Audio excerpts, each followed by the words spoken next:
every time I think of you, I think of during the pandemic, there was a ghost flying behind you at Dynasty Typewriter. That's real. I went to Dynasty Typewriter, great local theater in LA, and I said, I'd like to teach like a stand-up class for you guys. There was a darkly lit, completely empty theater behind me. It's a theater, so you can assume there's a ghost in there. I didn't previously assume there was a ghost in there. Oh, it's a theater. Every theater has a ghost in there.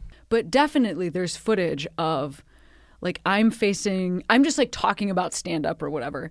Seemingly a cloud of vapor. That's what it looks like. Well, moves pretty quickly. I happen to have a great research team here, and we have the clip. So as you can see, something is floating. Oh my God. There's a certain like battiness to it. It feels very bat-like. Who's to say there can't be bat ghosts? Bat ghosts.